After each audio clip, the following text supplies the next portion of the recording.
എന്ന് എന്റെ ആത്മീയ പിതാവായ ബി ഐസക് പ്രസംഗിച്ച 95% പ്രസംഗങ്ങൾ എനിക്ക് ഇപ്പോഴും ഓർമ്മയുണ്ട്. ഇത് ഞാൻ പറഞ്ഞെന്താന്ന് വെച്ച് കഴിഞ്ഞാൽ നമ്മൾ വചനത്തെ എങ്ങനെ റിസീവ് ചെയ്യുന്നു, വീട്ടിൽ പോയിട്ട് ഈ വചനം ഓർത്തിട്ട് നമ്മൾ എന്നാ ചെയ്യുന്നു എന്നതിനൊക്കെ അനുസരിച്ചിരിക്കും നമ്മുടെ ഓർമ്മ. അവൻ ഈ എനർജി ഇക്വേഷൻ എന്തുവാ? Energy mc². ആ സമവാക്യം എത്ര വട്ടം എഴുതിയാണ് നമ്മൾ പഠിച്ചത്? അല്ലെങ്കിൽ 8ന്റെയും 9ന്റെയും 8ന്റെ ഒക്കെ മൾട്ടിപ്ലിക്കേഷൻ ടേബിളൊക്കെ എത്ര പ്രാവശ്യം പറഞ്ഞാ നമ്മൾ പഠിച്ചത് അല്ലേ? ഞാൻ പറഞ്ഞത് ശരിയാണോ? അണക്കിടയ്ക്കും തല സ്വത്രമൊക്കെ പറയണം. അപ്പം ഇത് നമ്മൾ കഷ്ടപ്പെട്ട് മെനക്കെട്ടിരുന്ന് പഠിച്ചിട്ട് SSLC ഒക്കെ പാസ്സായത് അല്ലേ? അപ്പൊ അത്ര പോലും നമുക്ക് സത്യം പറഞ്ഞാൽ സ്വർഗരാജ്യത്തെ പറ്റി അവൻ ചിന്തയില്ല എന്നുള്ളതല്ലേ അതിന്റെ സത്യാവസ്ഥ. അവൻ എന്നാൽ ദൈവത്തിന്റെ വചനങ്ങൾ നമ്മൾ കേൾക്കുകയും, ഞാനെന്നല്ല, ഇവിടെ നിങ്ങളുടെ കർത്താവിന്റെ ദാസനാണെങ്കിലും പ്രസംഗിക്കുന്ന സകല വചനങ്ങളും ഹല്ലേലൂയ കേൾക്കുകയും അവൻ പ്രാർത്ഥിക്കുകയും ആ വചനങ്ങൾ ഏറ്റെടുത്തിട്ട് വീട്ടിൽ പോയിട്ട് എന്ത് ചെയ്യണമെന്നറിയാമോ? ഇത് ഓർത്ത് പ്രാർത്ഥിക്കുകയും പിന്നെയും പ്രാർത്ഥിക്കുകയും ഒക്കെ ചെയ്താൽ നമ്മളിങ്ങനെ ഓർത്തിരിക്കും. ഇനി ഞാനൊരു കൊളോക്കിയൽ ലാംഗ്വേജിലാണ് പ്രസംഗിച്ചുകൊണ്ടിരിക്കുന്നത്. എനിക്കറിയാം ഈ സ്റ്റേജിൽ നിൽപ്പാൻ ഞാൻ യോഗ്യത അനേക പ്രഗത്ഭരായ നിവാസന്മാർ നിന്നിട്ടുള്ള സ്റ്റേജാണ്, വീഡിയോ ഒക്കെ ആണെങ്കിൽ കാണുന്നുള്ളതാണ്. അപ്പം നിങ്ങൾ വളരെ ഫ്രീ ആയിട്ട് ശ്രദ്ധിച്ചിരിക്കണം. അല്പസമയം നമുക്ക് ഒരുമിച്ച് ചിന്തിക്കാം. അന്ന് 1.5 വർഷം മുമ്പ് ഞാൻ വന്നപ്പോൾ സംസാരിച്ച വചനം ഇതായിരുന്നു: തിരുവെഴുത്തുകളെയും ദൈവശക്തിയെയും പറ്റി നിങ്ങൾ അറിയാതെ കൊണ്ട് നിങ്ങൾ എന്ത് ചെയ്യുന്നു? തെറ്റിപ്പോകുന്നു. അതിനുശേഷം നമ്മൾ മത്തായിയുടെ സുവിശേഷം 5-ാം അധ്യായത്തിൽ കർത്താവായ യേശു ക്രിസ്തു പറഞ്ഞ അവൻ ആ 5, 6, 7 ഗിരിപ്രഭാഷണ അധ്യായങ്ങളാണ് നമ്മളന്ന് അവൻ സംസാരിച്ചത്. അതുകൊണ്ട് ഇനി അങ്ങോട്ട് പോകുന്നില്ല. വീട്ടിൽ പോയിട്ട് എല്ലാവരും ഒന്നുകൂടെ റിവൈൻഡ് ചെയ്ത് ഓർത്ത് പ്രാർത്ഥിക്കാം. അപ്പൊ നമുക്ക് എന്തൊക്കെയാണ് നമ്മൾ തെറ്റിപ്പോകാതിരിക്കുന്ന കാര്യങ്ങളെന്നെ പറ്റിയൊക്കെ അവൻ ഓർമ്മിക്കാൻ സാധിക്കും. ഇവിടെ സത്യത്തില് ഇന്ന് ഞങ്ങള് കഥാദാസനൊക്കെ വിളിച്ചപ്പോഴും ഇങ്ങനെ പറഞ്ഞു വന്നത് എൻ്റെ സഹോദരിയുടെ പൈതലിന്റെ എഡ്യൂക്കേഷനോടുള്ള ബന്ധത്തിൽ ഉള്ള ഒരു മെസ്സേജും പിന്നെ അതിനുവേണ്ടി സമയം കളയാതെ ഒരു, പക്ഷേ നമ്മൾ ഈ പിള്ളേരുടെ ഡെഡിക്കേഷനും പ്രാർത്ഥനയൊക്കെ കേട്ട് ഇഷ്ടംപോലെ അങ്ങ് കേട്ടിട്ട് സത്യം പറഞ്ഞാൽ ഇപ്പൊ നമുക്ക് എന്നാ ചെയ്യണമെന്ന് അറിയത്തില്ല സ്വന്തം. അതുകൊണ്ട് വളരെ പ്രാർത്ഥനയോടുകൂടെ ഞാൻ എല്ലാ സൈഡിലും ഒരുമിച്ച് ഒന്ന് ടച്ച് ചെയ്ത് നമുക്ക് വളരെ വേഗത്തിൽ എന്നെ ഏൽപ്പിച്ച സമയത്തിനുള്ളിൽ തന്നെ ഇരിപ്പാൻ തക്കവണ്ണം ക്രിസ്തുവിൽ ശരണപ്പെടുന്നു.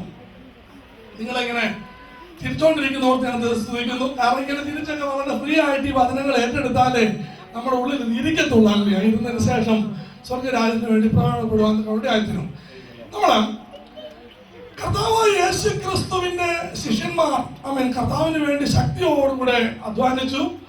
അവരിങ്ങനെ അധ്വാനിച്ചുകൊണ്ടിരുന്നപ്പം അവർക്ക് കിട്ടിയൊരു പ്രൊഡക്റ്റ് ആണ് എന്താണെന്നറിയാമോ? ശൗൽ എന്ന് പറയുന്ന കർത്താവ്, നമ്മൾ പൗലോസ് എന്ന് വിളിക്കുന്ന കർത്താവിന്റെ ദാസൻ. ഈ പൗലോസിനെ അവർക്ക് കിട്ടിയപ്പം അവർക്ക് ആർക്കും അറിയത്തില്ലായിരുന്നു പൗലോസിന്റെ അകത്തുള്ള പൊട്ടൻഷ്യൽ എന്നാണെന്ന്. ഞാൻ പറഞ്ഞു മനസ്സിലാവുന്നുണ്ടോ?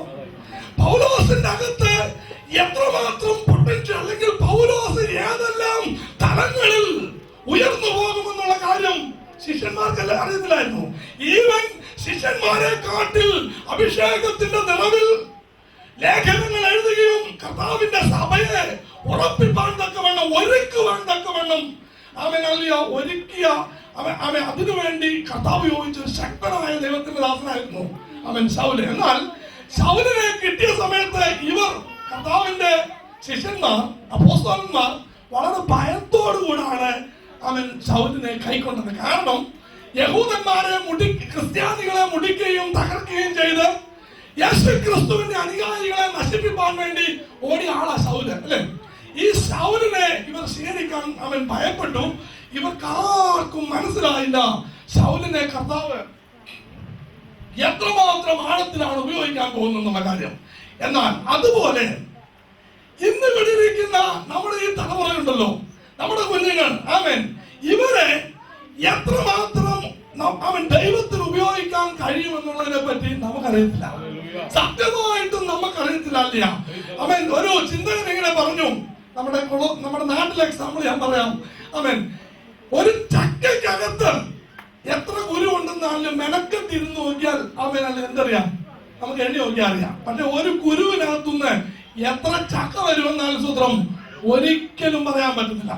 ഞാൻ പറഞ്ഞു പോയത് മനസ്സിലായോ? ഒരു ചക്ക വെട്ടിപ്പൊളിച്ച് എണ്ണി മെനക്കെട്ടിരുന്നാൽ എത്ര കുരു, എത്ര സീഡ്സ് അവൻ അതിന്റെ അകത്തുണ്ട് എന്ന് നമുക്ക് കണ്ടുപിടിക്കാം. പക്ഷേ ഒരു കുരു അവൻ നട്ട് അത് പൊങ്ങി വന്നാൽ അതിനകത്തുനിന്ന് എത്ര ചക്ക ഉണ്ടാവുമെന്ന്, അല്ലെങ്കിൽ അവൻ എത്രമാത്രം കുരുക്കൾ ഉണ്ടാവുമെന്ന് നമുക്ക് എന്ത് ചെയ്യാൻ പറ്റത്തില്ല, പ്രെഡിക്റ്റ് ചെയ്യാൻ പറ്റില്ല. കാരണം അത്രമാത്രം പൊട്ടൻഷ്യൽ ആണല്ലോ സൂത്രം അവൻ ദൈവം നമ്മുടെ സന്തതികളുടെ മേൽ അവൻ വെച്ചിരിക്കുന്നത്. അതിനെ ഈ പൊട്ടൻഷ്യൽ അവൻ അതിനെ പ്രവൃത്തി പദത്തിൽ കൊണ്ടുവന്ന് അതിനെ അവൻ ഫലം കായ്പിപ്പാൻ തക്കവണ്ണം വേണ്ടിയിട്ടാണ് നമ്മളെ കയ്യിൽ അവൻ കർത്താവ് പൈതങ്ങളെ, മക്കളെ തന്നിരിക്കുന്നത്. എനിക്കറിയാം, ഞാൻ പ്രായത്തിൽ നിങ്ങളെക്കാട്ടിലൊക്കെ ഇളയ ആളാണ്. അവൻ ഈ വചനം പഠിപ്പിക്കാൻ അറിയ ഏകദേശം അപ്പത്തിന്റെ അത്രയെങ്കിലും അവൻ പ്രായം വേണം അവൻ ഈ മക്കളെ അവൻ പഠിപ്പിക്കുന്ന കാര്യമൊക്കെ പ്രസംഗിക്കാൻ. എന്നാൽ കർത്താവിന്റെ ഞാൻ ഈ വചനം പഠിപ്പിക്കാൻ യോഗ്യനുമല്ല എന്നുള്ള ബോധ്യത്തോടു കൂടെയാണ് ഞാൻ പല കാരണങ്ങൾ കൊണ്ട് ഞാൻ പറഞ്ഞു വന്നത്. കർത്താവ് നമ്മുടെ കയ്യിൽ പൈതങ്ങളെ ഏൽപ്പിച്ചിരിക്കാൻ, എന്റെ മോൾ, എന്റെ മോൻ എന്ന് പറയാൻ ധൈര്യമുള്ള എത്ര പേരുണ്ട് ഇവിടെ? സ്വതന്ത്രം. എന്നാൽ സത്യാവസ്ഥ അങ്ങനല്ല. നമ്മുടെ മോനുമല്ല, നമ്മുടെ മോളുമല്ല. സ്വതന്ത്രം. അവൻ നമ്മുടെ മോനുമല്ല, നമ്മുടെ മോളുമല്ല. ഒരു കുറഞ്ഞ കാലയളവിൽ ദൈവം തമ്പുരാൻ നമ്മുടെ കയ്യിലോട്ട് തന്നേക്കുക. അവൻ നമ്മുടെ കയ്യിൽ എന്തെല്ലാം താളന്തുകൾ ദൈവം തന്നിട്ടുണ്ടോ അതിനെല്ലാം കർത്താവ് കണക്ക് ചോദിക്കും, ഇല്ലേ? അവൻ വിശ്വസ്തനും നല്ലവനും വിശ്വസ്തനുമായ ദാസന് എന്നുള്ള വിളിക്ക് അവൻ യോഗ്യനാകുവാൻ നമ്മളത് വ്യാപാരം. പൈതങ്ങളെ കർത്താവ് നമ്മുടെ കരങ്ങളിൽ ഏൽപ്പിച്ചേക്കുക. അവൻ ഏൽപ്പിച്ച പൈതങ്ങളെ വിശ്വസ്തയോടുകൂടെ പത്യോപദേശത്തിൽ നടത്താൻ കഴിയാത്ത പൈതങ്ങൾ ഫോസ്റ്റർ കെയറിലും മറ്റും താമസിക്കുന്ന നമുക്കറിയാം, അല്ലെ? ഈ ലോകത്ത് നമ്മൾ കാണുന്നുണ്ട്. അനേകരുടെ പൈതങ്ങളെ സോഷ്യൽ സർവീസ് പിടിച്ചുകൊണ്ട് പോയി അവിടെ താമസിക്കുന്നു, ഇവിടെ താമസിക്കുന്നൊക്കെ നമ്മൾ കേട്ടില്ല.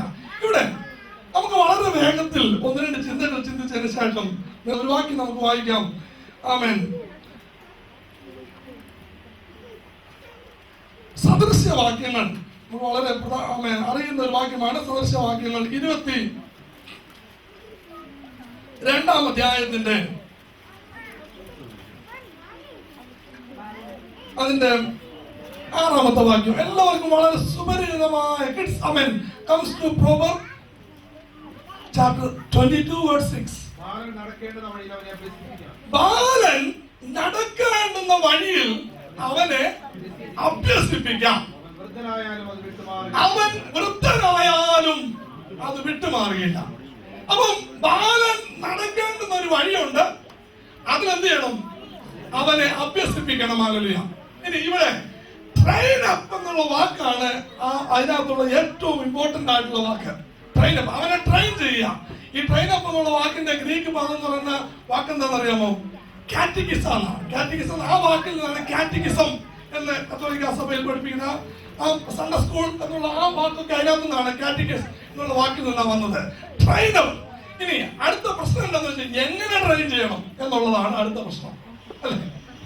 ബാലൻ നടക്കേണ്ടുന്ന വഴിയിൽ അവനെ അഭ്യസിപ്പിക്കാം, അവൻ വൃദ്ധനായാലും അത് വിട്ടുമാറുകയില്ലെന്ന് പറയുമ്പം എങ്ങനെയാണ് അഭ്യസിപ്പിക്കേണ്ടത്? അവിടാണ് ഏറ്റവും വലിയ പ്രശ്നം നമ്മൾ നേരിട്ടുണ്ട്. കാരണം എനിക്ക് എന്റേതായ ചില വ്യൂ ഉണ്ട്, എന്റേതായ ചില കാഴ്ചപ്പാടുകളുണ്ട്, അല്ലേ? ഇവിടെ ഇരിക്കുന്ന ഓരോരുത്തർക്കും അവരുടെ മാതാപിതാക്കളിൽ നിന്നും അവർ ജീവിച്ചു വന്ന ആ സാഹചര്യങ്ങളിൽ നിന്നൊക്കെ കിട്ടിയ ചില കാഴ്ചപ്പാടുകളും മൈൻഡ് സെറ്റപ്പുകളും ഒക്കെ ഉണ്ട്. ഇത് വെച്ചിട്ടാണ് എന്ത് ചെയ്യുന്നത്? നമ്മൾ പൈതങ്ങളെ ട്രെയിൻ ചെയ്യാനായിട്ട് ശ്രമിക്കുന്നത്. എന്നാൽ ദൈവത്തിന്റെ വചനം ഇതിനെ എങ്ങനെ ഡീൽ ചെയ്യുന്നു എന്നുള്ളതാണ് ആമേൻ ഏറ്റവും ഇമ്പോർട്ടന്റ് ആയിട്ടുള്ള സംഭവം. ദൈവത്തിന്റെ വചനപ്രകാരം ഒരു പൈതലിനെ ട്രെയിൻ ചെയ്തെടുക്കുക എന്നുള്ളത് ഭയങ്കര ഏറ്റവും പ്രയാസമുള്ള കാര്യമാണല്ലോ സത്രം. അതുകൊണ്ട് തന്നെയാണ് പലരും അതിനുവേണ്ടി മുതിരാൻ മെനക്കെടാത്തത്. ഇനി ഈ അഭ്യസിപ്പിക്കുക എന്നുള്ള വാക്ക്, ട്രെയിൻ അപ്പ് ചെയ്യുക എന്നുള്ള വാക്ക് രണ്ട് തലങ്ങളിൽ നമുക്ക് അല്പസമയം ചിന്തിക്കാം. രണ്ട് രീതിയിൽ നമുക്ക് പൈതങ്ങളെ ട്രെയിൻ അപ്പ് ചെയ്യാം. ഇത് രണ്ടും ഇവർക്ക് ആവശ്യമാണ്. ഒന്ന് ഇവരുടെ ഫിസിക്കൽ ട്രെയിൻ അപ്പ്, അല്ലെ? ഒന്ന് നമ്മുടെ ഫിസിക്കലായിട്ട്. രണ്ട് ഇവരെ സ്പിരിച്വൽ ട്രെയിനിങ്. ഈ രണ്ട് ട്രെയിനിങ്ങും എനിക്കറിയാം നമ്മളെ ഇതിന്റെ ആത്മീയ തലങ്ങൾ പറഞ്ഞു വരുമ്പോൾ തീർച്ചയായിട്ടും ഇത് മാതാപിതാക്കൾ ഏറ്റെടുക്കണം. അപ്പോൾ തന്നെ ഇതിനകത്ത് പറയുന്ന ചില ആത്മിക മർമ്മങ്ങൾ നമ്മുടെ വ്യക്തിപരമായ ജീവിതത്തിൽ നമ്മൾ ഏറ്റെടുത്തിട്ടേ പോകാവൂ. എന്നെങ്കിൽ മാത്രമേ നമ്മുടെ ക്രിസ്തീയ സക്സസ് ആകുകയുള്ളൂ. അപ്പം ഒന്ന് ഫിസിക്കൽ ട്രെയിനിങ്. ഫിസിക്കൽ ട്രെയിനിങ്ങിന് എന്തൊക്കെ വേണം? ഫുഡ്. Number 1 food. ഫുഡ് ഇല്ലാതെ ഒരു പരിപാടി നടക്കത്തില്ല. അതിന് ഇപ്പൊ പൈതങ്ങളല്ല വലിയ നമുക്കും അത് നിർബന്ധമാണ്. അപ്പൊ ഒന്ന് ഇവൻ എന്ത് വേണം? ഫുഡ് വേണം. രണ്ടെന്തോ വേണം? പ്രാഥമിക ആവശ്യങ്ങളാണ് ഞാൻ ഉദ്ദേശിച്ചത്. ഇവനെ ഫിസിക്കൽ ബോഡിയിൽ ഇവനെ അഭ്യസിപ്പിക്കാൻ വേണ്ടി എന്തൊക്കെ വേണം ഞാൻ ഉദ്ദേശിച്ചത്. ഒന്ന് ഇവന് ഫുഡ് കൊടുക്കണം, വയറ് നിറച്ച ആഹാരം കൊടുക്കണം. രണ്ട് ഇവൻ എക്സസൈസ് കൊടുക്കണം. ഇവന്റെ ഫിസിക്കൽ ബോഡി നാട്ടിലെ ഭാഷ പറഞ്ഞാൽ ഉരുക്കായിരിക്കണം. എന്ത് ചെയ്യണം? എന്ത് ചെയ്യണം? ഇവൻ എക്സസൈസ് കൊടുക്കണം. പിന്നെ മൂന്നെന്ത് വേണം? ഇവൻ ശരീരത്തിൽ ബലവാനായി തീരേണ്ടത്. ഇവൻ അതിന്റെ കൂടെ കൊടുക്കേണ്ട സംഭവങ്ങളാണ് എന്തോന്നറിയാമോ? എൻകറേജ്മെന്റ്. ഇവനെ പ്രോത്സാഹിപ്പിക്കണം. ഇവൻ എന്ത് ഇവൻ ഒളിമ്പിക്സിലൊക്കെ എത്തുമെന്നൊക്കെ ഇടയ്ക്കിടയ്ക്ക് എന്ത് ചെയ്യണം? പറഞ്ഞുകൊണ്ടിരിക്കും. പിള്ളേർ കാലിൽ നീ കഴിച്ച് മെടുക്കാനായിട്ട് ഇങ്ങനെ വരുന്ന ഒളിമ്പിക്സിൽ ഒളിമ്പിക്സിലൊക്കെ എത്താൻ വേണ്ടിയിട്ട് പരിപ്പൊക്കെ കഴിപ്പിച്ച് ഇവിടെ പരിപ്പ് പോയിട്ടാണ് സ്വതന്ത്രം ഇവരെ കഴിപ്പിക്കാൻ എന്താ പാടല്ലേ. അപ്പം ഇത്രമാത്രം ഫുഡൊക്കെ കൊടുത്തിട്ട് നമ്പർ 2 എക്സസൈസ് കൊടുക്കണം. എന്നിട്ട് ആ എക്സസൈസ് കൊടുക്കുന്ന കാര്യത്തിലാണ്, അതാണ് നമ്മുടെ വിഷയമായിട്ട്. ഈ 3 കാര്യങ്ങളും നമ്മുടെ ആത്മീക തലവുമായി അല്പസമയം നമുക്ക് കമ്പയർ ചെയ്യാം. ഒന്ന് ഇവന് ഫുഡ് കൊടുക്കണം. രണ്ടെന്ത് ചെയ്യണം? എക്സസൈസ്. എടാ ഒരു 100 വട്ടം നീ പുഷപ്പ് അടിക്കാൻ പറഞ്ഞാൽ പുഷപ്പ് എന്ന് പറയുന്ന സംഭവം കണ്ടിട്ടില്ലാത്ത ഇവനെങ്ങനെ പുഷപ്പ് അടിക്കുന്നത്? നിങ്ങൾ പറ അല്ലേ? ഒന്നിവന് അപ്പൊ പുഷപ്പ് അടിക്കാൻ പറഞ്ഞ പോലെ എന്ത് ചെയ്യണം? പുഷപ്പ് അടിച്ച് കാണിച്ചു കൊടുക്കണം അല്ലെ? മൂന്നാമത്തെ സംഭവം എന്തുവാ? ഇവനെ എൻകറേജ്മെന്റ്. ഇവനെ പിന്നിൽ നിന്ന് എന്ത് ചെയ്യണം? താങ്ങണം. ഇവനെ എന്ത് ചെയ്യണം? പ്രോത്സാഹിപ്പിക്കണം. ഈ 3 സംഭവങ്ങൾ അത്യന്താപേക്ഷിതമായ സംഭവങ്ങളാണ്. ഇത് 3ഉം ഇവന്റെ സ്പിരിച്വൽ ലെവലിലേക്കും അത്യാവശ്യമായ സംഭവങ്ങളാണ്. ഒന്നെന്തുവാ? നമ്മൾ ആദ്യം പറഞ്ഞത് ഭക്ഷണം. ഇവന് ഫുഡ് കൊടുക്കണം. ഈ ഫുഡ് എന്ന് പറയുന്നത് എന്താണെന്ന് അറിയാമോ? എന്തുവാ? ദൈവത്തിന്റെ വചനമാണ്. ഈ ദൈവത്തിന്റെ വചനം നമുക്ക് 1-2 വാക്യങ്ങൾ പെട്ടെന്ന് ഓടിച്ചു നോക്കാം. അറിയാം. ഉൽപ്പത്തി പുസ്തകം 18-ാം അധ്യായത്തിലേക്ക് കടന്നു പോകും. ഉൽപ്പത്തി പുസ്തകം 18-ാം അധ്യായത്തിന്റെ 19-ാമത്തെ വാക്യം.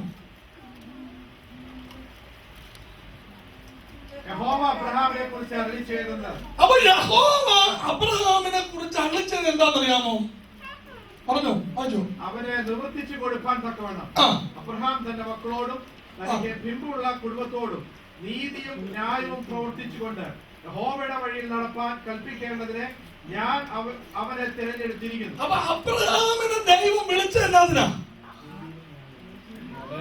അവന്റെ കുടുംബത്തോടും അവന്റെ പിൻപുള്ള മക്കളോടും ദൈവത്തിന്റെ വചനം പറഞ്ഞു കൊടുക്കുവാനും അവന് നീതിയോടും ന്യായത്തോടും കൂടെ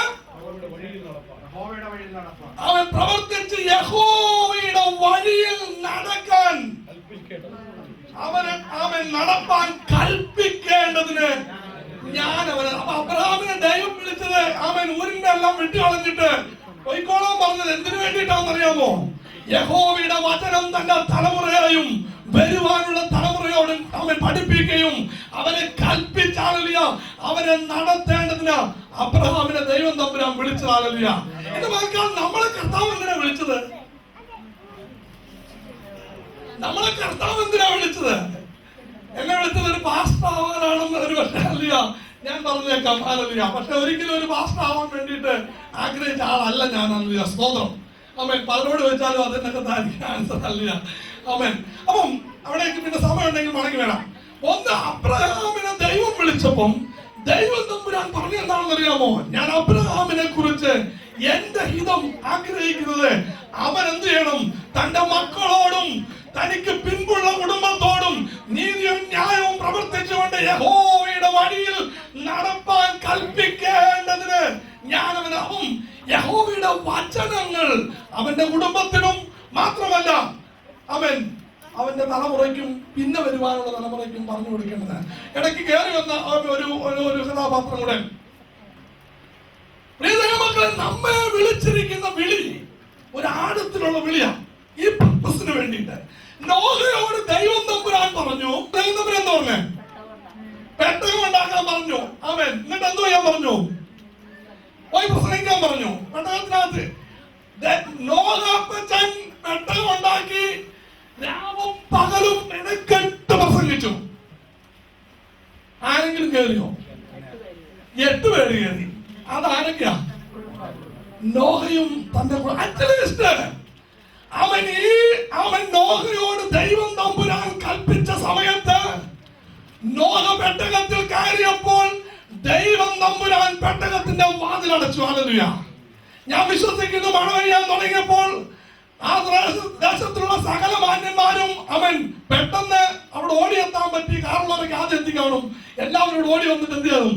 ഈ ഡോറിന്റെ ആണ്ടിലെ പിടിച്ച് തൂങ്ങി കാണും, ഇത് തുറക്കാൻ വേണ്ടിയിട്ട്. ഇന്ന് പകൽക്കാലം പ്രിയ ദൈവത്തിന്റെ പൈതലെ മനസ്സിലാക്കണം. എന്നാൽ നീതിമാനായ നോഹ അവൻ തന്റെ തലമുറകളെ അഭ്യസിപ്പിച്ചതിന്റെ ഒരു ഔട്ട്കമാണ്. അവന്റെ പറഞ്ഞു പെട്ടെന്ന് കയറിക്കോളാൻ പറഞ്ഞപ്പം 3 പേരും അവന്റെ ഭാര്യമാരും കയറിയാലില്ല. ലോകം മുഴുവനും ആളില്ല.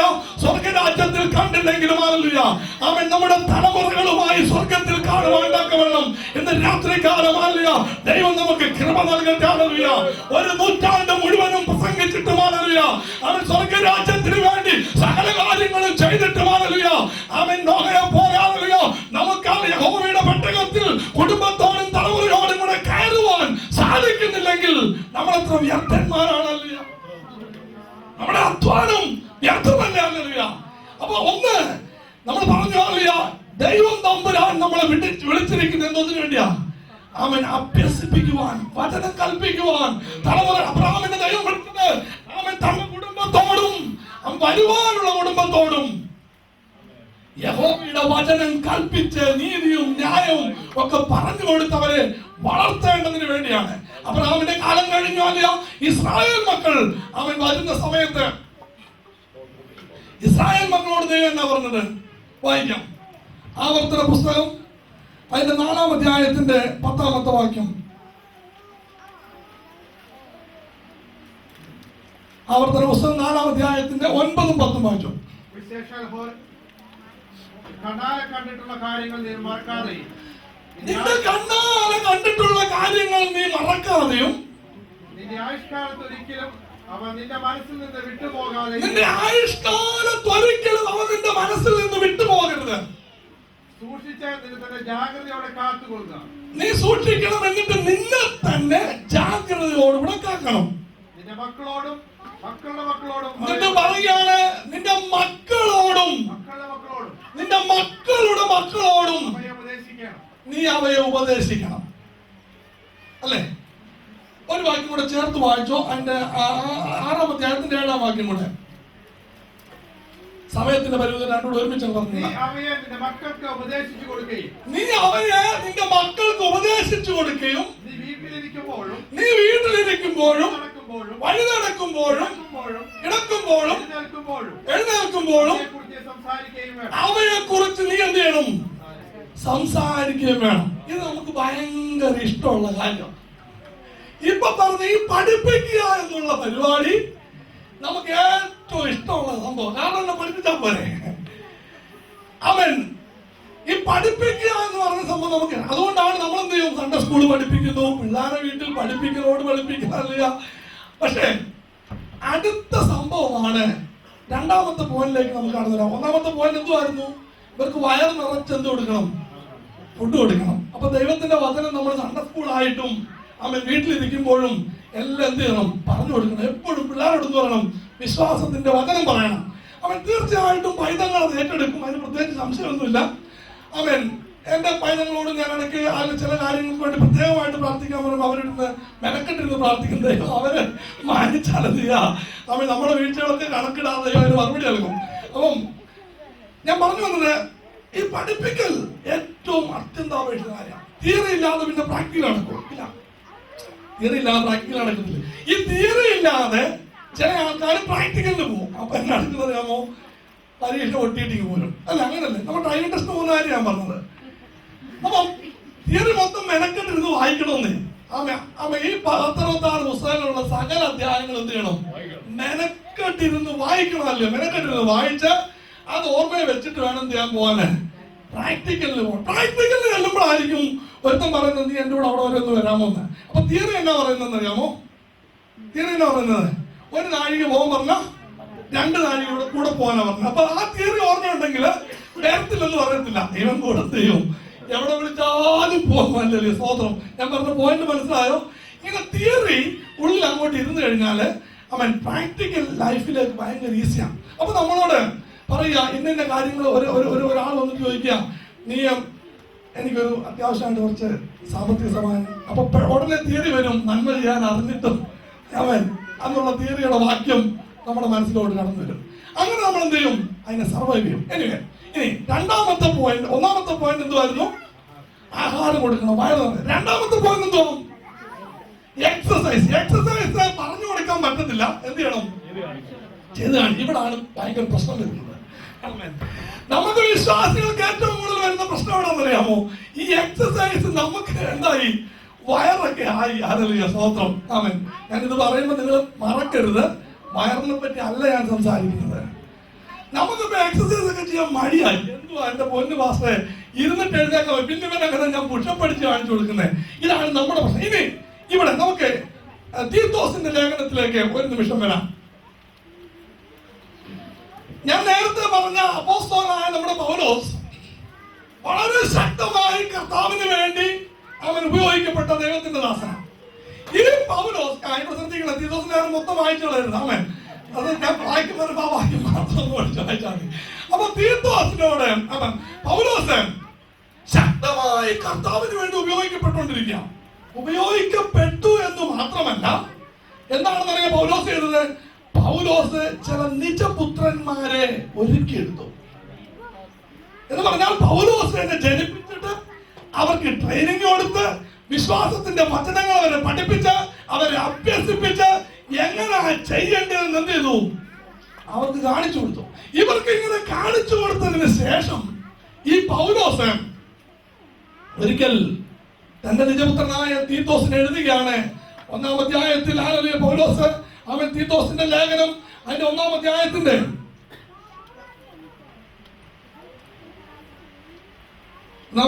12-ാമത്തെ വാക്യം ഒന്ന് വായിക്കാമോ? ക്രേത്തർ സർവദാ അസത്യവാദികളും ദുഷ്ടജന്തുക്കളും മടിയന്മാരായ പെരുവേറന്മാരും അത്ര. ഇവിടുത്തെ കാര്യമല്ല, അന്ന് അവിടെ ഉണ്ടായിരുന്ന ആ കൂട്ടരെ പറ്റി, ക്രേത്തരെ പറ്റി പൗലോസ് പറയാണ്. ആമേൻ. എന്നിട്ട് എന്തെയാ പറയുന്നത്? അവരുടെ കൂട്ടത്തിൽ ഒരുത്തൻ തന്നെ അവരുടെ ഒരു വിദ്വാൻ തന്നെ. അപ്പൊ ഇത് നാട്ടുകാർ പറഞ്ഞൊന്നുമല്ല, അവരുടെ കൂട്ടത്തിലുള്ള ആളെന്ന് പറഞ്ഞത് എന്തുവാ? പെരുവേറന്മാരും സർവദാ അസത്യവാദികളും ദുഷ്ടജന്തുക്കളും മടിയന്മാരായ പെരുവ. ഇത് ക്രേത്തര സ്വഭാവമാണ്. അവർ അടുത്ത വാക്യം, അതുനിമിത്തം അവർ വിശ്വാസത്തിൽ ആരോഗ്യമുള്ളവരായി തീരേണ്ടതിന് യഹൂദ കഥകളെയും സത്യം വിട്ടകലുന്ന മനുഷ്യരുടെ കൽപ്പനകളെയും ശ്രദ്ധിക്കാതിരിക്കേണ്ടതിന് അവരെ കഠിനമായി ശാസിക്കാം. സ്വതന്ത്രം. അപ്പൊ നമ്മൾ സത്യം പറഞ്ഞ പിള്ളേരെ ശാസിക്കുന്ന കാര്യത്തിൽ നമ്മൾ ഒട്ടും പുറകിലല്ല, ഇല്ലേ? ഓ, നിങ്ങൾ അത്ര സത്യസന്ധന്മാരാണോ? അവൻ നമ്മളൊക്കെ പിള്ളേരെ ശാസിക്കുന്നവരാണ്. റെക്കോർഡ് ചെയ്യുന്നുണ്ടാകും. നാളെ സോഷ്യൽ സർവീസിൽ കൊണ്ട് കൊടുത്തിട്ട് അവൻ എന്നെ നോക്കാൻ നോക്കരുത്. അവൻ അപ്പൊ കഠിനമായി നമ്മൾ പിള്ളേരെ എന്ത് ചെയ്യുന്നവരാ? ശാസിക്കുന്നവരാ, അല്ലെ? പക്ഷേ പൗലോസ് സ്വന്തം ജീവിതത്തിൽ അവൻ കണ്ടെത്തിയ നിജപുത്രനായ ഈ തീത്തോസിനോട് നീ എന്ത് ചെയ്യണമെന്നറിയാമോ? ക്രേത്ത സഭയിൽ, ആ സഭയിൽ നീ അവരെ ഉപദേശിക്കുമ്പോൾ പയ്യയും സോഫ്റ്റ് ആയിട്ട് ഒന്നും എന്ത് ചെയ്യരുത്, വചനം പറയരുത്. വളരെ ഷാർപ്പായിട്ട് എന്ത് ചെയ്യണം? നീ പറയണം. നീ ശക്തിയായി അവരെ കഠിനമായി അവരുടെ തെറ്റുകളെ ശാസിക്കണം. എന്നാൽ മാത്രമേ അവരെന്താകത്തുള്ളൂ? വിശ്വാസത്തിൽ ആരോഗ്യമുള്ളവരായി വളരത്തുള്ളൂ. പൗലോസ് ഇതെല്ലാം പറഞ്ഞതിന് ശേഷം ആ അധ്യായത്തിനാണല്ലോ ആ സ്തോത്രം ഒത്തിരി കാര്യങ്ങൾ പൗലോസ് പറയുന്നുണ്ട്. ആമേൻ. അതിന്റെ 10ാമത്തെ സ്വന്തം മനസാക്ഷിയെ വഞ്ചിക്കുന്നു. മനസാക്ഷി എന്ന് പറഞ്ഞു കഴിഞ്ഞാൽ മനസാക്ഷിക്ക് അറിയാം ഇത് ചെയ്യുന്നതാണെന്ന്, എന്നിട്ട് അതിനെ കൂടെ വഞ്ചിച്ചിട്ട ബാക്കിയുള്ളവരേക്ക് വഞ്ചിക്കുന്നതിനെക്കാട്ടിൽ ഏറ്റവും വലിയ വഞ്ചന എന്തറിയാമോ? മനസാക്ഷിയെ വഞ്ചിക്കുന്നത്. കാരണം സുവിശേഷം അറിയാത്ത ജാതികളായ വ്യക്തികളെ മനസാക്ഷി അനുസരിച്ചാണ് വിധിക്കുന്നത്. ഇവിടെ സ്വന്തം വിശ്വാസിയായിരിക്കുന്ന വിശ്വാസികൾ സ്വന്തം മനസാക്ഷിയെ പോലും വഞ്ചിച്ചിട്ട് വഞ്ചകന്മാരും വഴങ്ങാത്തവർ. സ്തോത്രം. ഇവിടുത്തെ കാര്യമല്ല, ഈ അവിടുത്തെ സഭയിലെ അവൻ വിശ്വാസികളുടെ കാര്യമാണ് പറയുന്നത്. ഇവരെങ്ങനാ? വൃഥാവാചാരന്മാർ. വൃഥാവാചാരന്മാർ ചുമ്മാ ഒരു കാര്യമില്ലാത്ത കാര്യവും പറഞ്ഞ് ചുമ്മാതിരിക്കുന്ന കുറെ ആൾക്കാര്. അവര് മനോവഞ്ചകന്മാര്, പിന്നെ വഴങ്ങാത്തവരും. അങ്ങനെ പലരുണ്ട്. ഇവരുടെ പരിപാടി എന്താന്ന് വെച്ച് കഴിഞ്ഞാല് ഇവർ പല കുടുംബങ്ങളെ എന്ത് ചെയ്യുന്നു? താഴെ എഴുതിയിട്ടുണ്ട് അടുത്ത വാക്യത്തില്. അവരുടെ വാ തീത്തോസ് അടയ്ക്കണമെന്നാ പൗലോസ് തീത്തോസിന് ഓർഡർ കൊടുക്കുക, നീ ചെയ്യണമെന്ന്. അരുതാത്തത് ഉപദേശിക്കുകയും കുടുംബങ്ങളെ മുഴുവൻ മറിച്ചു. ഇനി ശ്രദ്ധിക്കണമേ, പൗലോസ് തീത്തോസിനെ ഏൽപ്പിച്ചത് എന്നാന്നറിയാമോ? വളരെ ഹാർഡായിട്ടുള്ള ഒരു ജോബാണ്. നീ കഠിനമായി അവരെ ശാസിക്കണം, അരുതാത്തതൊന്നും ചെയ്യുവാൻ അവരെ കൊണ്ട് സമ്മതിപ്പിക്കരുത്, നീ അവരെ ഉപദേശിക്കണം. നമുക്ക് ലഭിച്ച തലമുറകൾ ദൈവത്തിന്റെ ദാനം. ഇവരെ നമ്മൾ എന്ത് ചെയ്യണം? ഉപദേശിക്കണം, കഠിനമായി ശാസിക്കണം, നമ്മൾ ഇവരെ പറഞ്ഞു മനസ്സിലാക്കണം. പക്ഷേ അതെല്ലാം കഴിഞ്ഞതിന് ശേഷം 2-ാം അധ്യായത്തിലേക്ക് കടന്നു വരുമ്പോൾ 2-ാം അധ്യായത്തിന്റെ 7-ാമത്തെ വാക്യത്തിൽ പൗലോസ് അവൻ തീത്തോസിന് ഒരു വാണിംഗ് കൊടുക്കുന്നുണ്ട്.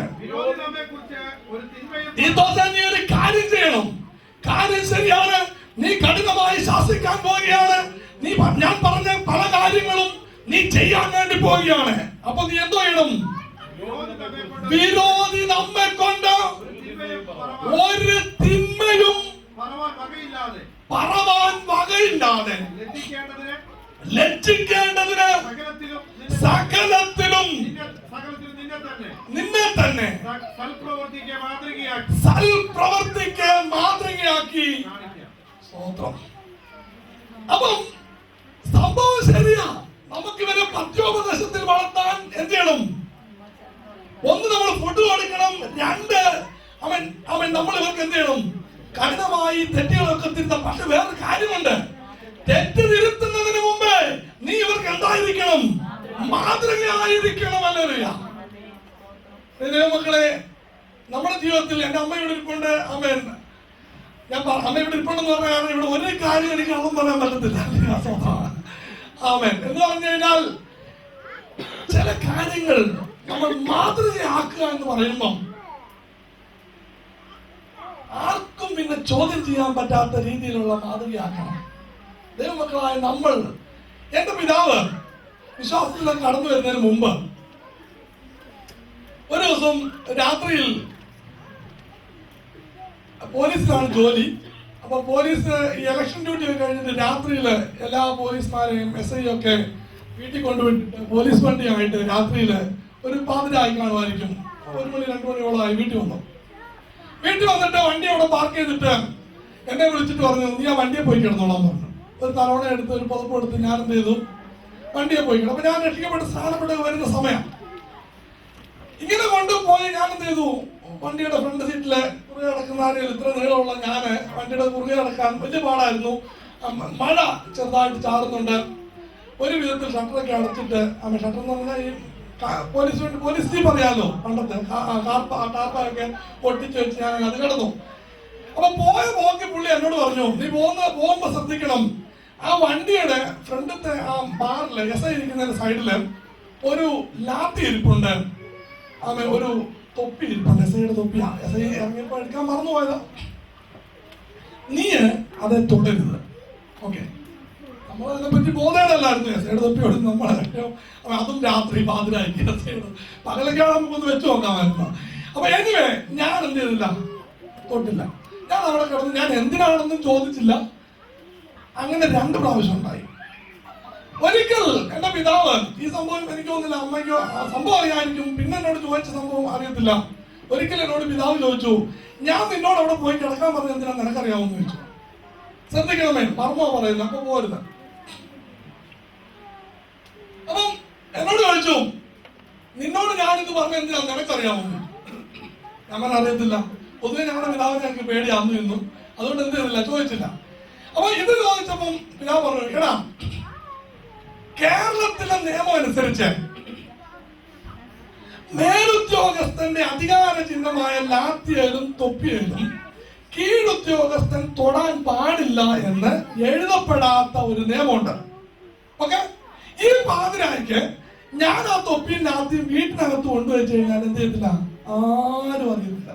അറിയോ, രാവിലെ അവിടെ കൊണ്ടുവച്ച പോലെ. എന്നാൽ നാളെ SI ലൂക്കോസ് ഇത് തൊട്ടായിരുന്നോ എന്ന് ചോദിക്കുമ്പം ഇല്ലെന്ന് ചങ്കൂറ്റത്തോടുകൂടെ പറയണമെങ്കിൽ ഞാനത് തൊടാതിരിക്കണം. ഞാൻ പറയുന്ന പോയിന്റ് മനസ്സിലാവുന്നുണ്ടോ?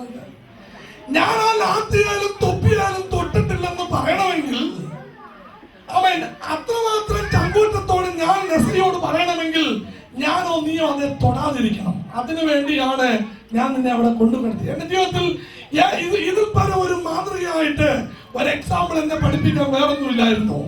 അവൻ കാരണം ഒരു കാര്യം നമ്മൾ ചെയ്തില്ലെന്ന് പറയണമെങ്കിൽ ചെയ്യാതിരിക്കണം. സത്യസന്ധമായ മറുപടി മാത്രമേ ദൈവം തമ്പുരാന് പ്രസാദമാകുകയുള്ളൂ. അവൻ കേവലം ഒരു അവിശ്വാസിയായ പിതാവ്. എന്റെ പിതാവ് ഒന്നും വിശ്വാസി വന്നിട്ടില്ല. ഞാനും എന്റെ അമ്മയാണ് ഞങ്ങൾ ആദ്യം സ്ഥാനപ്പെട്ടത്. അപ്പം കേവലം ഒരു അവിശ്വാസിയായ ഈ ലോകത്തിന്റെ പിതാവ് സ്വന്തം മകനെ അവൻ വിശ്വസ്തതയുടെ പാഠം പഠിപ്പിക്കാൻ വേണ്ടി അവൻ പുറത്തുകൊണ്ട് അവൻ കിടത്തി. അവൻ എന്നിട്ട് പറഞ്ഞു, ഇത് പഠിപ്പിച്ചു. എല്ലാവരും ഇവിടെ ശ്രദ്ധിക്കണം. അപ്പം നമ്മൾ മനസ്സിലാക്കണം,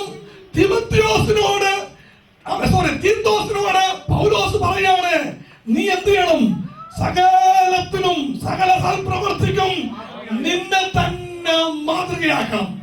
ഇവിടാണ് ഏറ്റവും വലിയ പ്രശ്നം വരുന്നില്ല. നമ്മൾ ഉപദേശിക്കാൻ മിടുക്കുന്നവരാ. നമ്മൾ സകലരെ ഉപദേശിച്ചു കളയും. അവൻ ഈവൻ പാസ്റ്ററാണെങ്കിലും നമ്മളെ ഉപദേശിച്ചു കളയും. കാരണം നമുക്ക് എന്റെ പാസ്റ്റർക്കാരുടെ പ്രായം കൂടുതലായിരിക്കാറില്ല. അപ്പം നമ്മൾ അത് എന്തോ അനുഭവ സമ്പത്ത് ഒരുപക്ഷെ നമുക്ക് കൂടുതൽ കാണുമായിരിക്കും. എന്നാൽ പ്രിയ ദൈവമക്കളെ, സ്വന്തം ജീവിതത്തിൽ ഇല്ലാത്ത ഒരു സംഭവം നമ്മൾ ഉപദേശിപ്പാൻ യോഗ്യതയുള്ളവരല്ല ദൈവത്തിന്റെ വചനം അനുസരിച്ച്. ഇന്ന് രാത്രി കാലം അതുകൊണ്ട് വളരെ അവൻ ഷാർപ്പായിട്ടുള്ള ഒരു ടേണിംഗ് പോയിന്റ് ഏതെങ്കിലും വിഷയത്തിൽ ആവശ്യമുണ്ടെങ്കിൽ ഇന്ന് രാത്രികാലം ആ തീരുമാനത്തോടുകൂടെ നമ്മൾ കടന്നു പോകാൻ പാടുള്ള. നമ്മൾ പറയുന്ന വാക്കുകൾ സത്യസന്ധമായിരിക്കണം. നമ്മുടെ പ്രാർത്ഥന നിർവ്യാജമായിരിക്കണം. നമ്മുടെ വിശ്വാസം നിർവ്യാജ വിശ്വാസമായിരിക്കണം. ആമേൻ. ഒന്ന് രണ്ട് കാര്യം കൂടെ പറഞ്ഞിട്ട് വേഗത്തിൽ ഇരിക്കാനില്ല. ആമേൻ. 1-ാം അധ്യായത്തിന്റെ 10-ാം വാക്യം കൂടെ വായിക്കാം. തീത്തോസിന്റെ വൃഥാവാചകന്മാരും മനോവചകന്മാരുമായി വഴങ്ങാത്തവരായ പലരുമുണ്ടല്ലോ, വിശേഷാൽ പരിച്ഛേദനക്കാർ. അപ്പൊ നമ്മള് കടന്ന ഈ സംഭവത്തില് ഇവര് മനോവഞ്ചകന്മാരാവാൻ കാരണം എന്താണെന്ന് അറിയാമോ? ഇവരുടെ ജീവിതത്തിൽ ഈ സംഭവമില്ല. ഇവരുടെ ജീവിതത്തില് ഈ സംഭവമില്ല. ഇവരെന്തുവാ വൃഥാവാചാരന്മാരാവാൻ കാരണം സ്വന്തം ജീവിതത്തിൽ ഇത് വരുത്താത്തത് കൊണ്ട് ഇവർ മനോവഞ്ചകന്മാരും. പൗലോസിന് അറിയാം, പൗലോസിന്റെ നിജപുത്രനായ തീത്തോസിനെ ഈ ഉത്തരവാദിത്വം ഏൽപ്പിച്ചു വിട്ടാൽ തീത്തോസ് അത് ചെയ്യുമെന്ന് പൗലോസിന് അറിയാം. കാരണം പൗലോസ് ഒരിക്കലും അവനെ എഴുതി പഠിപ്പിച്ചില്ല, മറിച്ച് ജീവിതത്തിൽ കാണിച്ചു കൊടുക്കുകയായിരുന്നു. പൗലോസിന്റെ ലേഖനങ്ങൾ പലതും നാം എടുത്തു പഠിക്കുമ്പോൾ ഞാൻ നിങ്ങളുടെ കൂടെ ആയിരുന്നപ്പോൾ ഞാൻ അങ്ങനെ ആയിരുന്നുവല്ലോ എന്ന പൗലോസ് പറയുന്നത് അല്ലെ. എന്ന് പറഞ്ഞാൽ സ്വന്തം ജീവിതത്തിൽ ഇല്ലാത്ത ഒരു കാര്യങ്ങളും ഇംപ്ലിമെന്റ് ചെയ്യുവാൻ പൗലോസ് ശ്രമിച്ചിരുന്നില്ല. എന്ന് പകൽക്കാലം പ്രിയ ദൈവമക്കളെ, നമ്മൾ നമ്മുടെ കുടുംബജീവൻ നടക്കുമ്പോൾ, നമ്മുടെ വൈദ്യങ്ങൾ നമ്മൾ വളർത്തുമ്പോൾ നമ്മൾ എന്ത് ചെയ്യണം? ഇവർക്ക് എന്തായിരിക്കണം? മാതൃകയായി. എന്ന് പറഞ്ഞു കഴിഞ്ഞാല് എടാ പോയിരുന്നു പ്രാർത്ഥിക്കാൻ പറയുമ്പം ഇവൻ നോക്കുമ്പോ അപ്പം പ്രാർത്ഥിക്കുന്നത് ഒരിക്കലും ഇവൻ കണ്ടിട്ടില്ല. തോത്രം പിന്നെ അങ്ങനെയുള്ള കുടുംബ പ്രാർത്ഥനയാണ്. അതുണ്ടെങ്കിൽ ഓക്കെ, അങ്ങനെ അവനും പ്രാർത്ഥിക്കും. പിന്നെ നമ്മൾ ഇവരോട് വേദോസ്തം വായിക്കാൻ. സ്വന്തം അപ്പൻ വേദപുസ്തകം വായിക്കാത്ത കാണുമ്പോൾ പിന്നെ ഇവൻ എങ്ങനെ വായിക്കാനാ? നമ്മൾ ഇവരെ കുറ്റം പറഞ്ഞിട്ട് വല്ല കാര്യമുണ്ടോ? ഇല്ല, നിങ്ങളെ കുറിച്ചല്ല ക്രേത്ത സഭയിലെ അപരിമാരായ അവരെ പറ്റിയാണ് ഞാൻ ഈ പറഞ്ഞു വരുന്നത്. അപ്പം സ്വന്തം ജീവിതത്തിൽ ഇല്ലാത്ത ഒരു കാര്യങ്ങളും നമ്മൾ എന്ത് ചെയ്യരുത്, ഇംപ്ലിമെന്റ് ചെയ്യാൻ ശ്രമിക്കരുത്. അപ്പൊ എന്തെങ്കിലും ഒരു കാര്യം ഇംപ്ലിമെന്റ് ചെയ്യാൻ ശ്രമിക്കുന്നുണ്ടെങ്കിൽ അവൻ പണ്ടൊരിക്കൽ ഗാന്ധിജിയുടെ അടുത്ത്, ഞാൻ പണ്ടൊന്നും പറഞ്ഞാൽ തോന്നുന്നു, ഗാന്ധിജിയുടെ അടുത്ത് ഒരു ചെറുക്കനെ വരുന്ന അമ്മ ഒരു ചെറുക്കനെ കൊണ്ടിരുന്നത് പറഞ്ഞാണ്, ഗാന്ധിജി ഇവൻ ഗാന്ധിജിയുടെ ഭയങ്കര ആരാധന, ഗാന്ധിജി ഒത്തിരി ആരാധിക്കും, അപ്പൊ ഒരു ഫാനാണ്. ഗാന്ധിജി എന്തെങ്കിലും പറഞ്ഞ ഇവൻ അനുസരിക്കും ഒരു അംശം. പക്ഷെ ഇവനൊരു കുഴപ്പമുണ്ട്, ഇവന് ഒരു 8-10 ലഡുവൊക്കെ ഒറ്റ ഇരിപ്പിനെല്ലാം തിന്നുകളയും. അപ്പൊ ഗാന്ധിജി ഒരു വാക്കൊന്ന് പറയാമോ? എന്നാ ഇവനത് നിർത്തിക്കോളും പറഞ്ഞു. അപ്പൊ എനിക്ക് പിന്നെ വായിട്ട് അലക്കണ്ടല്ലോ വീട്ടില്. അപ്പൊ ഗാന്ധിജി പറഞ്ഞു ഓക്കെ പോയിട്ട് വരാൻ പറഞ്ഞു, അടുത്ത ആഴ്ച വരാൻ പറഞ്ഞു. അവര് പോയിട്ട് പിറ്റേ ആഴ്ച വന്നപ്പോ ഗാന്ധിജി പിന്നെ പറഞ്ഞു അടുത്ത ആഴ്ച വരാൻ പറഞ്ഞു. ഒരു 3-4 ആഴ്ച കഴിഞ്ഞപ്പം ഗാന്ധിജി പറഞ്ഞു ഓക്കെ മോനെ ഇനി മുതൽ മോൻ എന്ത് ചെയ്യരുത്, ഒരു ലഡു ഒക്കെ കഴിക്കാവൂ എന്ന് പറഞ്ഞു. അപ്പൊ ഈ തള ഞാൻ ഇത്ര വണ്ടി മുടക്കി ഈ 3-4 ആഴ്ച വന്നു, ഇയാൾക്കത് ആദ്യമേ അല്ല പറഞ്ഞാ പോരായിരുന്നു. അപ്പൊ ഗാന്ധിജി പറഞ്ഞൊരു സംഭവം ഉണ്ട്, ഞാൻ 25 ലഡു ഒക്കെ ഒറ്റയടിക്ക് അടിക്കുന്ന ആളാണ്, ഞാൻ എന്നിട്ട് ഇവനോട് പറയണം ലഡു 10 തിന്നരുതെന്ന്. സ്വതന്ത്രം അവൻ ഞാൻ പറഞ്ഞ പോയിന്റ് മനസ്സിലാക്കണം. അപ്പം ഞാൻ ഈ 3 ആഴ്ച കൊണ്ട് ലഡു തിന്ന് നിർത്തി ഒരെണ്ണം ഇപ്പൊ തിന്നുന്നുള്ളൂ. അപ്പൊ അതുകൊണ്ട് എന്ത് ചെയ്യാം, എനിക്ക് ഇവനോട് അവൻ തന്റെ ഇടത്തോടുകൂടെ നിർവ്യാജ മനസ്സാക്ഷിയോടുകൂടെ എനിക്ക് ഇവനോട് പറയാം നീ എന്ത് ചെയ്യരുത്, തിന്നരുതെന്ന്. ഞാൻ പറഞ്ഞു വരുന്നത് പോയിന്റ് മനസ്സിലാക്കാം. സോ സെക്കൻഡ് പാർട്ട് എന്തുവാ, നമ്മൾ ഇവർക്ക് എക്സസൈസ് കൊടുക്കണം. എക്സസൈസ് എന്ന് പറഞ്ഞു കഴിഞ്ഞാല് എക്സസൈസ് പറയുകയല്ല, നമ്മൾ പുഷപ്പടിച്ച് എന്ത് ചെയ്യണം, കാണിച്ചു കൊടുക്കണം. നമ്മൾ സിറ്റപ്പ് അടിച്ച് നമ്മള് ഓരോ എക്സസൈസ് എന്ത് ചെയ്യണം, നമ്മൾ എന്തൊക്കെ എക്സസൈസ് നമുക്ക് വേണ്ടത്, എന്തൊക്കെയാ വേണ്ടി എക്സസൈസ്, നമ്മളെ വിശ്വാസ ജീവിതത്തിൽ നാം വളരാൻ വേണ്ടി എന്തെല്ലാം എക്സസൈസ് നമ്മൾ ചെയ്യണം. ഇതൊക്കെ നമ്മൾ ഇഷ്ടംപോലെ വട്ടം കേട്ടിട്ടുള്ള പ്രാർത്ഥന, പാട്ട്, വചന ധ്യാനം, ഉപവാസം, ഇതൊക്കെ എന്ത് ചെയ്യണം, നമ്മൾ ആദ്യം ചെയ്യണം. എന്നിട്ട് വേണം നമ്മൾ ഇതെല്ലാം എന്ത് ചെയ്യാൻ, ഇംപ്ലിമെന്റ് ചെയ്യാൻ. സമയത്തിന്റെ ചുരുക്കം മൂലം ഒരു പോയിന്റ് കൂടെ പറഞ്ഞിട്ട് ഞാൻ നിർത്താനുള്ള ആ സ്തോത്രം. അവസാനത്തെ പോയിന്റ് എന്തുവാന്നറിയാമോ? അവസാനം എന്തുവാ നമ്മൾ പറഞ്ഞത്, എന്തോ എൻകറേജ്മെന്റ്. ആമേൻ. ഈ എൻകറേജ്മെന്റ് എങ്ങനെ വിശ്വാസമായിട്ട് കമ്പയർ ചെയ്യുന്നത്? ഇവിടെ ഏറ്റവും ഈ എൻകറേജ്മെന്റ് അല്ലെങ്കിൽ അവനെ സപ്പോർട്ട് ചെയ്യുക, അവനെ ബലപ്പെടുത്തുക എന്നുള്ളതിനൊക്കെ ഏറ്റവും ഒരു സപ്പോർട്ടീവ് ആയിട്ടുള്ള ഒരു ക്യാരക്ടർ എന്ന് പറയുന്നത് ആരാ?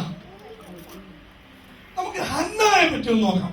ഹന്ന ഒരു തലമുറയ്ക്ക് വേണ്ടിയിട്ട് എന്ത് ചെയ്തു, പ്രാർത്ഥിച്ചു, കരഞ്ഞ് പ്രാർത്ഥിച്ചു. നമ്മൾ അങ്ങനെയാണ് അല്ലെ, നമ്മളൊരു വിഷയത്തിന് വേണ്ടി എന്ത് ചെയ്യും, കരഞ്ഞ് പ്രാർത്ഥിക്കും.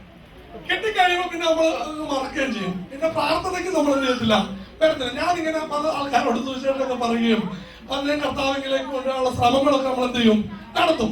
ഇവരുടെ അടുക്കുന്നറിയാമോ, ഇവർക്ക് കാറില്ലാത്ത സമയത്ത് നമ്മൾ അരി മേടിക്കാനും കഞ്ഞി വെക്കാനും ഒക്കെ നമ്മൾ വിളിച്ചോണ്ട്, നമ്മൾ ദൈവാസന്മാരായതുകൊണ്ട് അവ എങ്ങനെയെങ്കിലും ഒരു ഓണം പിടിക്കട്ടെന്ന് വിചാരിച്ച് നമ്മൾ എന്ത് ചെയ്യും, ഇവന്ന് പറയും. അപ്പൊ കാലത്തിന്റെ നീക്കം കണ്ടി ഇവനും പിയാറൊക്കെ ആവും. ഒടുക്കെന്ത് ചെയ്യും, ഈ പുള്ളി പോയ വഴി എന്ത് ചെയ്യത്തില്ല, കാണത്തില്ല. അത് അവരെ കുറ്റം പറയാൻ പറ്റില്ല. കാരണം എന്തറിയാമോ, ദൈവത്തിന്റെ വചനം നമ്മളെ പഠിപ്പിക്കുന്നു, കാര്യസാധ്യം പ്രയോഗിക്കുന്നവരെയും ദുരുപായം നിരൂപിക്കുന്നവരെയും കുറിച്ച് നീ മുഷിയരുത്. അപ്പൊ നമ്മൾ മുഷിയാൻ സാധ്യതയുണ്ട് ദൈവത്തിനറിയാം. അതുകൊണ്ടല്ലേ നേരത്തെ അവിടെ എഴുതി വെച്ചേക്കും. അപ്പൊ അതുകൊണ്ട് അവര് പോയ വഴിക്ക് പോകട്ടെ. നമ്മൾ എന്ത് ചെയ്യരുത്, നന്മ ചെയ്യുന്നതിൽ മടുത്തു പോകരുത്. നമ്മൾ എന്ത് ചെയ്യണം, കണ്ടിന്യൂസ് ആയിട്ട് എന്ത് ചെയ്യണം, ഇത് ചെയ്തുകൊണ്ടിരിക്കണം. സ്വർഗരാജ്യത്തിൽ ചെയ്യും എന്ത് ചെയ്യും. വേറൊരു വാക്യം ഉണ്ടെന്ന് അറിയാമോ?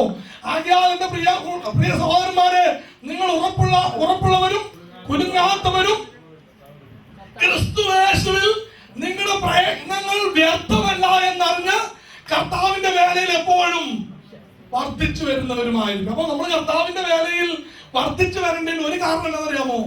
നമ്മുടെ ക്രിസ്തുവിൽ നമ്മുടെ പ്രയത്നങ്ങളൊന്നും എന്നല്ല വ്യർത്ഥമല്ല. അതിനെല്ലാം മോളിൽ ചെല്ലുമ്പം പ്രതിഫലം കർത്താവ് തരും. അവിടെ ചെല്ലണം നമ്മള്.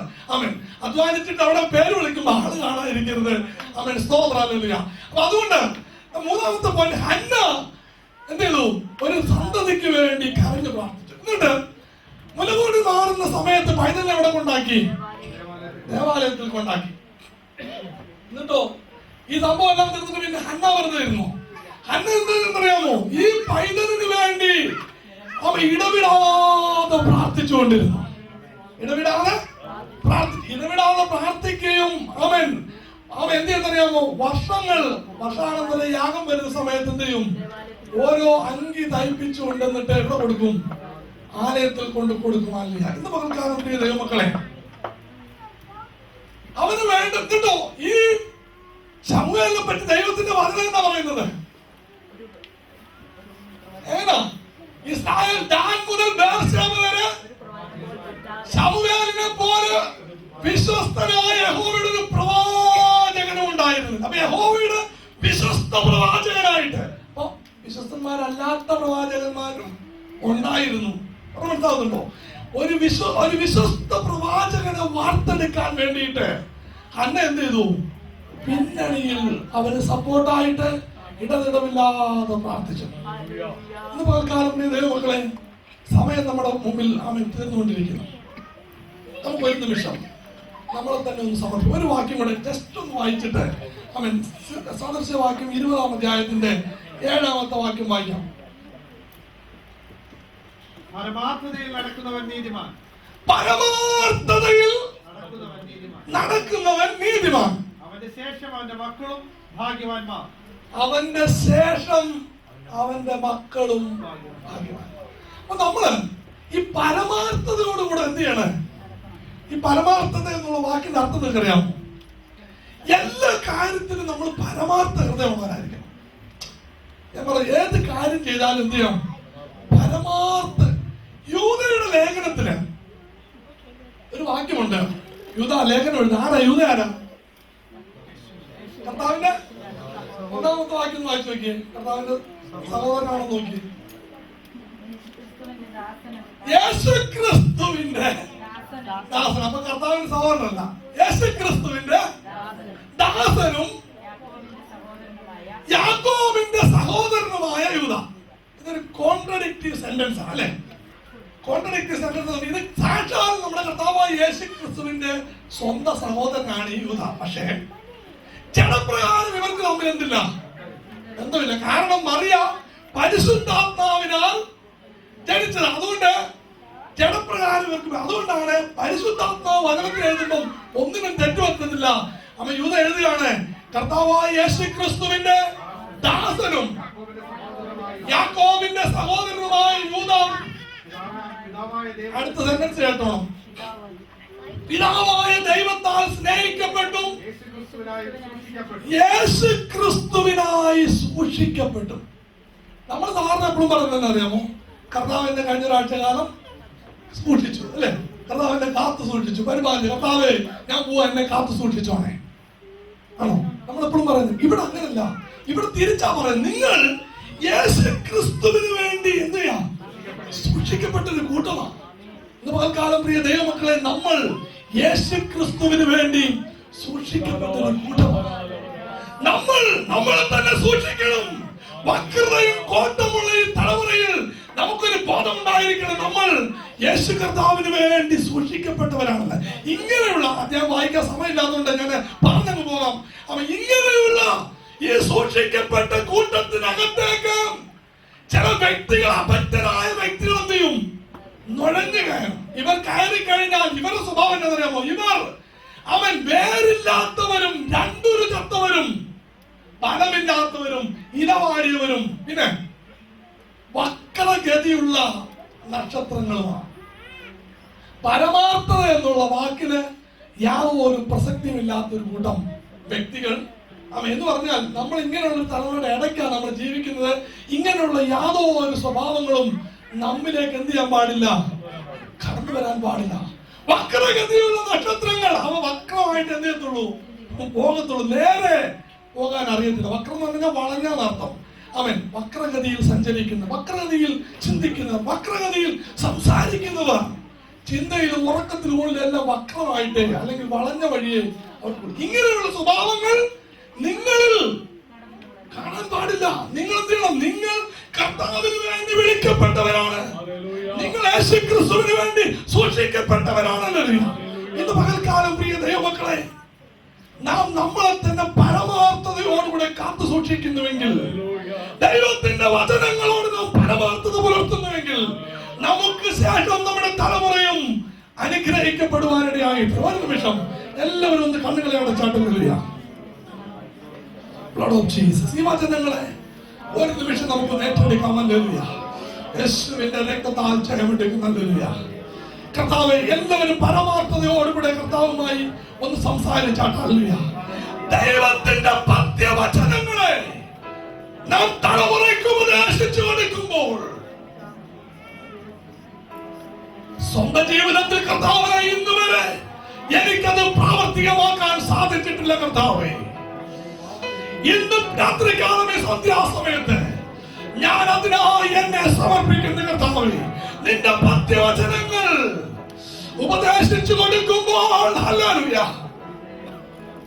എന്റെ ജീവിതത്തിൽ ഞാൻ അതിനെ പ്രവർത്തിക്കും കർത്താവേ.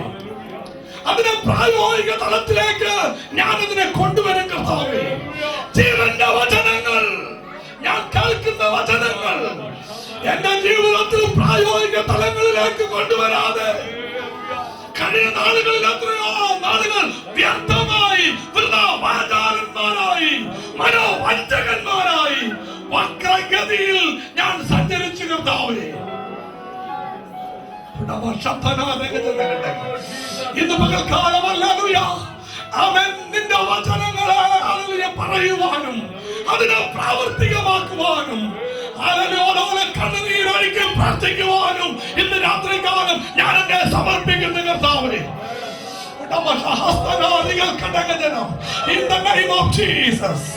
പരമാർത്ഥതയോടുകൂടെ കർത്താവേ, അവൻ ഇതുവരെ എനിക്കതിന് കഴിഞ്ഞിട്ടില്ലെന്നാൽ ഇനിയുള്ള നാളുകളിൽ അവനത് ചെയ്യുവാൻ നീ എനിക്ക് കൃപ നൽകണമേ കർത്താവേ. Have mercy upon me, Lord Jesus. നീ എന്നോട് ഇന്ന് പകൽക്കാലം കരുണ കാണിക്കണമേ. നിന്റെ വചനം അവൻ പഠിപ്പിക്കാനും അനുസരിപ്പാനും അതനുസരിച്ച് ജീവിക്കുവാനും എന്റെ തലമുറകൾക്ക് വേണ്ടി ഇടിവിൽ നിന്ന് പ്രാർത്ഥിക്കുവാനും ഞാൻ ഇന്ന് രാത്രികാലം എന്നെ തന്നെ സമർപ്പിക്കുന്ന കർത്താവേ.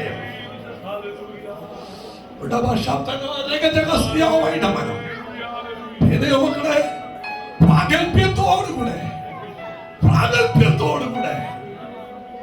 നമ്മൊരു കാര്യം ചെയ്യുന്നുവെങ്കിൽ നമ്മുടെ തലമുറകൾ നമ്മളെ ബഹുമാനിക്കുമല്ല. അത് മാത്രമല്ല, സ്വർഗം നമ്മളെ മാനിക്കുമല്ല. ദൈവത്തിന്റെ കൽപ്പനകൾ പ്രാഗൽഭ്യത്തോടുകൂടെ പറയണമെങ്കിൽ ഞാനും നിങ്ങളും അനുസരിക്കണമല്ല. ഹല്ലേലൂയ. അതിനായി കർത്താവ് നമ്മളെ സഹായിക്കട്ടെ. മനസ്സിലെ സഭയോടുള്ള നന്ദിയും വന്ദനവും അറിയിക്കുന്നു. May God bless you all.